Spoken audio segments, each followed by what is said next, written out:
And I can never forget the time a guy named David Weiner called me and asked me, he said, you know, for the next album that you turning in, you know, is you gonna be killing a little bit in there, you know? Is it gonna be a little bit more dope dealing, you know, because that was some of the stuff you was talking about when we first heard you.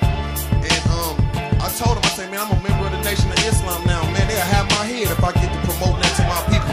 Ain't nowhere in the world I'm gonna promote that to my people. Straight up, you know? You know, a lot of what he's saying is actual fact. You know, it's actual fact.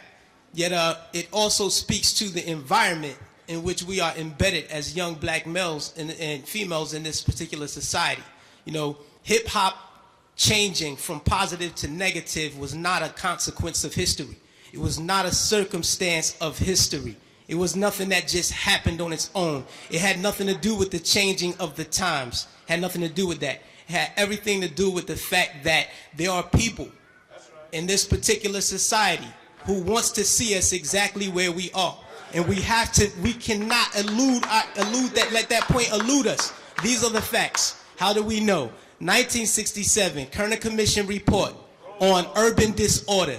When black people said, yo, we're tired of this system. You know what I mean? This system is oppressing us. So we rebelled against the system. We burned things. We said, yo, we had enough.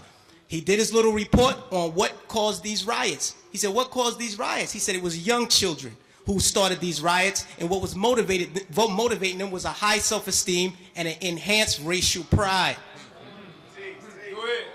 He said the majority of the rioters were high school dropouts, but they had a higher political orientation than their peers who did not drop out.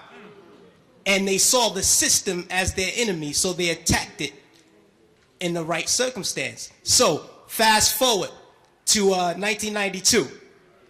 Same thing. #1 record on the radio, we had Fight the Power. Fight the Power is on the radio. Rodney King gets beaten before the world. The black youth rebelled against the system. Again, they did it again. And why? What primed them? Positive hip hop. Primed them. Fight the Power, X-Clan, Brand Nubian. You had these groups out here who were pushing, who were politically orienting black kids in the right direction, giving them the proper prompters that they needed so that they can respond properly to oppression. All right? In 1967, when the riots happened, he saw that the self-esteem and the racial pride was fueling this. So he said, how do I bring that down so that they will not riot? And what he did, he flooded the airways with black exploitation movies. Nigga Charlie and the Return of Nigga Charlie. These were movies. Hip-hop didn't start calling people niggas. We had Shaft. We had Coffee. Black girl turned prostitute to do whatever. You know what I mean? But these black exploitation movies brought down the self-esteem and the racial pride so that the kids will not rebel against this system of oppression. 92, the racial pride was back in effect. We had black kids going to Dr. Ben Yuckinen lectures. We were spending our money to go see Farrakhan speak as opposed to going to a strip club. This is where we were. The most coveted article of clothing was a historically black college or university sweater. We were motivating children towards positive attitudes and lifestyles. And when Rodney King got the beating, heads responded properly. Fast forward to our day. Sean Bell is shot 50 times in the street in New York by police officers. #1 song on the radio, Like a Lollipop. Nobody do nothing. Nobody respond to nothing. Trust me. Just like the brother, I believe it was JT, the Bigger Figure, who said that the label executives came to him and said, yo, brother, we need you talking about guns and whores. You know what I mean? That's right. That happens. I've been in those meetings with management and had to ask me, is what you're saying really what you believe so that we'll know how to market you properly? You know what I mean? This happens. Young Buck on his album, he has a song on his album that talks about police terrorism. The label said absolutely not. Jimmy Iovine said absolutely not. You cannot put that record on the album because it might create an atmosphere that might put police officers' lives in danger. Right.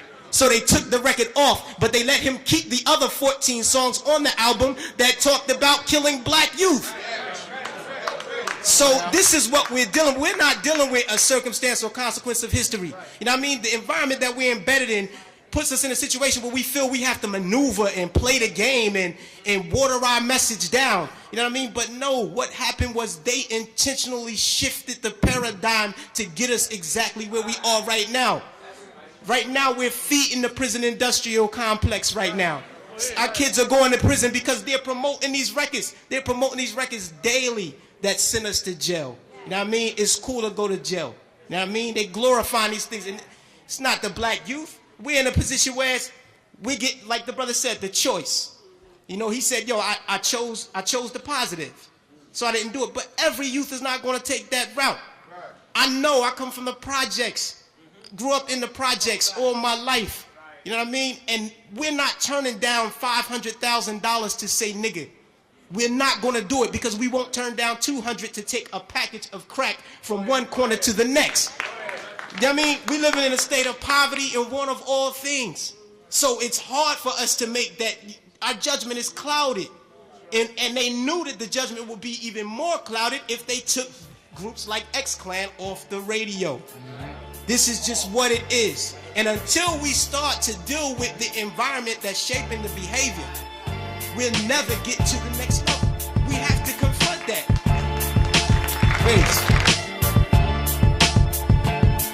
This generation, these 15, 16, 17-year-olds, they listen to raps like it's the scriptures. They live their life based on what rap says.